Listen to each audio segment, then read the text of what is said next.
It's day 3 of stock market news.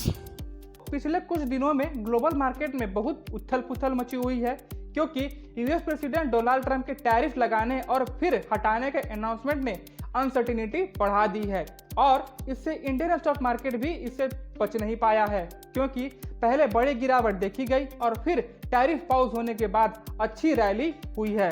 लेकिन इन सब के बीच इंडिया दुनिया के 5 सबसे टफ मेजर मार्केट में से एक बनकर उभरा है क्योंकि ट्रंप के रेसिप्रोकल टैरिफ अनाउंस करने के बाद से इंडियन मार्केट में लगभग 3% से कम गिरावट हुई है, जो ट्रेड टेंशन के बावजूद इन्वेस्टर के कॉन्फिडेंस को दिखाता है। इन्वेस्टर ट्रेडिंग या इन्वेस्टमेंट करने में कोई प्रॉब्लम नहीं है, बल्कि सिर्फ रेसिप्रोकल टैरिफ की वजह से थोड़ा इमोशनल ट्रेडिंग करने लगे थे।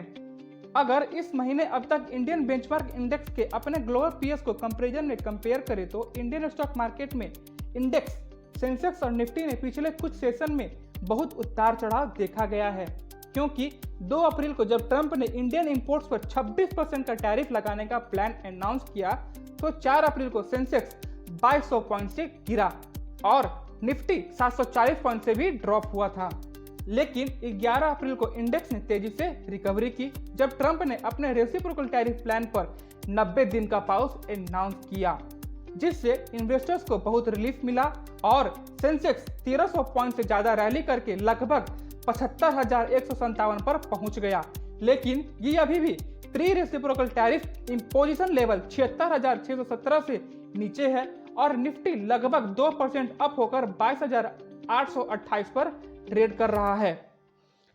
अगर यूएस स्टॉक मार्केट को देखें तो ट्रंप के रेसिप्रोकल टैरिफ के अनसर्टेनिटी से बहुत ज्यादा इंपैक्ट हुआ है, जिससे 2 अप्रैल के इनिशियल अनाउंसमेंट और काउंटर मेजर की धमकियों के बाद वॉल स्ट्रीट इंडेक्स गिर गया है क्योंकि इन्वेस्टर्स को पॉसिबल यूएस रिसेशन की चिंता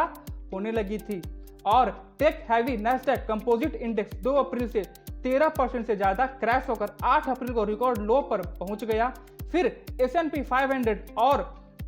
डॉ जोन्स इंडेक्स ने भी सिमिलर लॉसेस रिकॉर्ड किए हैं। लेकिन 9 अप्रैल को जब ट्रंप ने 90 दिन का टैरिफ पॉज अनाउंस किया तो स्टॉक मार्केट ने राहत की सांस ली है। लेकिन चाइना के साथ बढ़ता हुआ ट्रेड वॉर, जिसमें ट्रंप चाइनीज प्रोडक्ट पर टैरिफ बढ़ाना कंटिन्यू कर रहे हैं, अभी भी वॉल स्ट्रीट पर प्रेशर बना रहा है। डॉ जोन्स और S&P 500 इंडेक्स अप्रैल में अब तक लगभग 6% ईच गिर चुके हैं और चाइनीज स्टॉक मार्केट में चाइना का hang index major global benchmark में सबसे ज्यादा गिरा है, जिससे चाइनीज स्टॉक मार्केट इंडेक्स अप्रैल में अब तक 9% से ज्यादा गिर चुका है और शंघाई शेंजेन CSI 300 इस पीरियड में 4% से भी ज्यादा गिरा है। जापान का निक्की और साउथ कोरिया का कॉस्पी इंडेक्स ट्रेंड के अपोजिट रहे और अप्रैल में अब तक मार्जिनल लॉसेस रिकॉर्ड किए हैं। इंडोनेशिया का जकार्ता कंपोजिट लगभग 5% से ड्रॉप हुआ, जबकि ताइवान का टाइक्स इंडेक्स लगभग 4% से गिरा। यूरोपियन स्टॉक मार्केट ने भी ग्लोबल अनसर्टिनिटी के बीच स्ट्रॉन्ग वोलेटिलिटी देखी है। ओवरऑल यूके का मार्केट लगभग 7% से डिक्लाइन हुआ, जबकि फ्रांस का मार्केट इस पीरियड में लगभग 4% से डिक्लाइन हुआ और जर्मनी का मार्केट लगभग 3% से डिक्लाइन हुआ और ब्राजील का मार्केट इंडेक्स लगभग 6% से क्रैश हुआ। तो देखा आपने कैसे बाकी दुनिया की कंट्रीज के स्टॉक मार्केट रेड में क्लोज हो रहे हैं, पर अपना इंडिया का स्टॉक मार्केट अच्छे पोजीशन पे है, अच्छा ग्रोथ कर रहा है। अगर आपको ये न्यूज़ इंफॉर्मेटिव लगी हो तो हमारे चैनल को सब्सक्राइब, वीडियो को लाइक शेयर जरूर करें and keep watching research by Ritwik.